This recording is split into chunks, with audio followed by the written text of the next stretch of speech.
J'ai écouté Squid Game sur Netflix dernièrement. J'ai vraiment apprécié la série. Cependant, au fil des épisodes, les ressemblances avec un de mes mangas préférés de tous les temps commençaient à s'accumuler. C'est normal d'être inspiré par une œuvre, mais plus on accumule de points communs, plus ça devient légitime de se poser la question, est-ce qu'il s'agit de plagiat?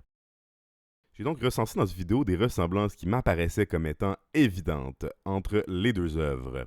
Attention, spoilers! Mon objectif ici est d'attirer l'attention sur Kaiji Ultimate Survivor, une œuvre qui, à mon avis, est absolument sous-évaluée et pas assez connue. Le but ici, c'est pas de discréditer Squid Game, j'ai beaucoup aimé. L'idée ici, c'est plutôt de comparer deux œuvres avec beaucoup de points communs. Mais aussi de me faire découvrir, fait que drop un follow ici sur Twitch, là. J'en viens sur Twitch. Les thèmes au cœur des deux œuvres sont sensiblement les mêmes. L'échec, le jeu, l'argent, l'injustice, le travail, la confiance, le bonheur, le plaisir, la mort, et j'en passe. Le concept général est également presque identique. En gros, des gens extrêmement endettés renoncent à leurs droits humains en échange de la possibilité d'effacer toutes leurs dettes et de gagner beaucoup d'argent en jouant leur vie. Les héros et les méchants des deux récits ont également énormément de points communs. Le méchant est un vieil homme, propriétaire d'une compagnie de prêts plutôt louche, riche au point de ne plus ressentir de plaisir, qui organise des concours pendant lesquels d'autres gens riches parient sur des êtres humains endettés, alors que ceux-ci tentent tant bien que mal de survivre au travers de diverses épreuves, jouant littéralement et figurativement leur vie. Le héros est un perdant naïf qui a foi en l'humanité, qui dépend de sa mère, qui a un problème de jeu, qui aime l'alcool, qui a une cicatrice sous l'œil et qui a une blessure permanente à la main. Même les décors sont extrêmement similaires. La majorité de l'intrigue se déroule en haute mer, dans des bases secrètes souterraines ou dans des ruelles sombres et des petits appartements. Ça fait beaucoup de ressemblances, mais il y a aussi d'énormes différences. Les personnages, par exemple, sont très différents d'une œuvre à l'autre. Le seul qui vraiment aurait un équivalent dans les deux œuvres serait Tonegawa, qui serait également le front doorman, c'est-à-dire l'homme de confiance du grand boss, qui semble être le big boss jusqu'à ce qu'on révèle qui est réellement celui-ci. Là où le plus grand nombre de ressemblances s'accumulent, c'est définitivement au niveau des épreuves. Alors que certaines épreuves sont pratiquement du copier-coller, d'autres ont des ressemblances un peu moins évidentes. Commençons tout d'abord par le plus évident, les ponts. C'est la même chose. C'est la même chose. C'est la même chose. Il y a des ponts, il y a du verre, il y a une espèce d'aspect post-humeur, il y a l'aspect course contre la montre, la mort certaine, la chute. Ensuite, on a l'effet domino. C'est quelqu'un qui échoue, tout le monde finit par échouer ensuite. Ça se déroule devant des VIP. Ça se fait après avoir réintégré la société. Hein. Les héros sont retournés dans la société, ils sont revenus jouer leur vie par la suite. Et finalement, le héros gagne, mais pas vraiment. Puis la seule chose qui fait qu'il gagne vraiment un peu, c'est qu'il conserve son humanité. Alors là, j'aime beaucoup Squid Game, mais c'est vraiment difficile de défendre ça. Là. C'est la même chose. Les seules différences sont un peu au niveau du fonctionnement. Ensuite, dans Squid Game, les enjeux sont déjà élevés, alors que dans Kaiji, c'est la première fois que les joueurs risquent leur vie. Mais honnêtement, c'est la même fucking chose. Ça fait déjà pas mal de ressemblances, mais ça s'arrête pas là. Plus on compare les épreuves, plus on compare les arcs narratifs, plus on trouve de similitudes. Prenons la première épreuve de chacun des récits en exemple. Dans les deux cas, il s'agit d'un jeu d'enfant avec une twist. Dans Kaiji, les enjeux sont psychologiques. Dans Squid Game, ils sont physiques. Dans les deux cas, les joueurs jouent leur vie. Bien que dans Kaiji, ce soit plutôt au sens figuratif. Une autre épreuve avec énormément de similarités serait l'épreuve du souk à la corde, qui ressemble énormément au Salvation Game dans Kaiji. Alors, les points communs, les enjeux sont énormes pour le méchant.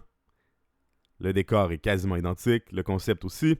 La différence est simple, bien entendu. Encore une fois, dans Squid Game, l'épreuve est plutôt physique, alors que dans Kaiji, c'est plutôt mental et psychologique. Dans Kaiji, on a affaire à un jeu de cartes, alors que dans le souk à la corde, ben, c'est un souk à la corde. Je voyais plus vraiment de ressemblance évidente entre les épreuves, mais rendu là, j'en avais accumulé tellement que je me suis dit que c'était peut-être une bonne idée de continuer à creuser un petit peu. À ce moment-là, j'ai pu établir des parallèles dans les arcs narratifs qui étaient quand même assez intéressants. Par exemple, dans Kaiji, il y a un arc de travail forcé, alors que dans Squid Game, l'arc de travail forcé, l'équivalent ce serait le retour à la normale après la première épreuve de Red Light, Green Light. Dans les deux cas, les personnages sont soumis à un système truqué, ne font que très peu d'argent, s'achètent de l'alcool et préfèrent risquer leur vie à nouveau plutôt que de continuer à vivre ainsi. Ici, les différences sont vraiment intéressantes.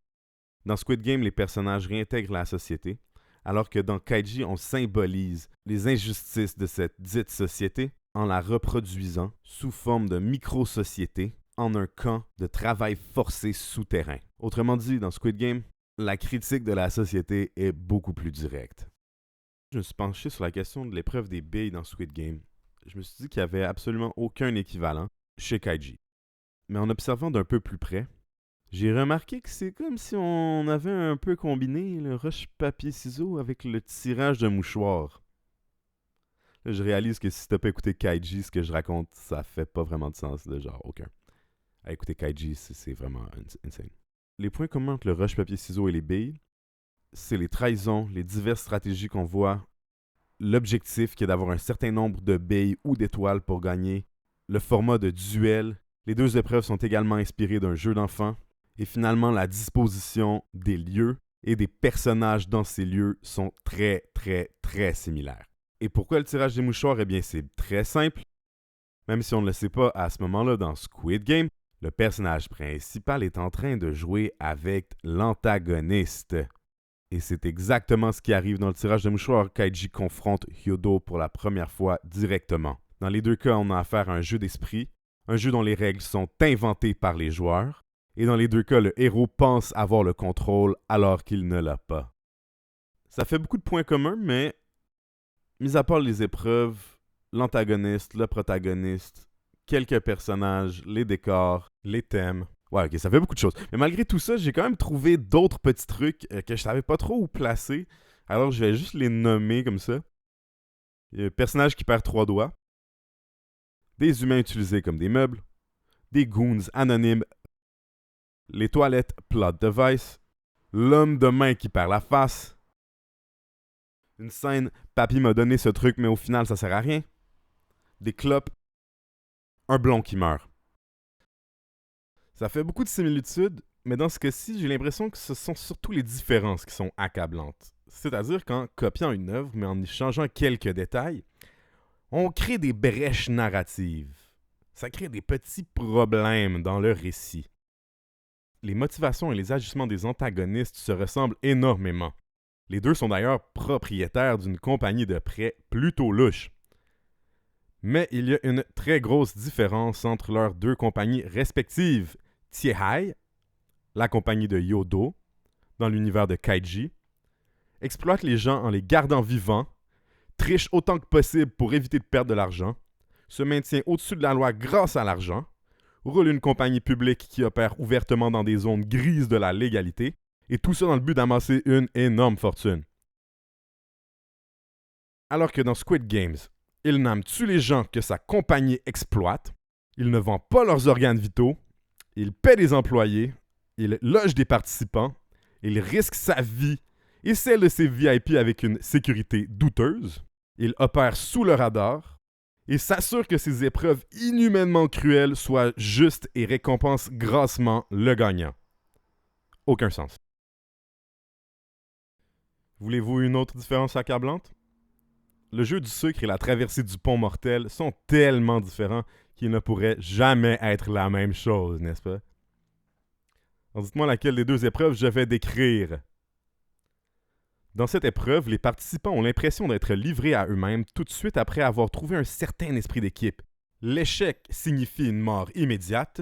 Dès la première mort, on verra un effet domino et les morts se succéderont rapidement. Les participants sont moins seuls qu'ils ne le croient et finiront par trouver de l'aide. Finalement, les meilleures solutions sont souvent les plus simples et il suffit de prendre son temps. L'épreuve est toutefois essentiellement individuelle. Une autre différence avec très peu de justification, c'est la fille de Ji-hoon. Ji-hoon a une fille, pas Kaiji. Ouais, ça change rien par exemple. On la voit pas vraiment, elle est pas tant importante. C'est pas vraiment un personnage, c'est plutôt un procédé narratif. Vous pensez quoi de mon review? Est-ce qu'il me manque des trucs? Est-ce que j'ai tort? Connaissiez-vous Kaiji? Au final, je sais que ça peut paraître comme si je détestais Squid Game, mais ce n'est pas le cas. Je vais vous laisser sur 3 points forts de Squid Game. C'est meilleur que Kaiji Live Action. Il y a plus de personnages féminins. Puis il reste pas mal de matériel à exploiter pour la saison 2. Let's go!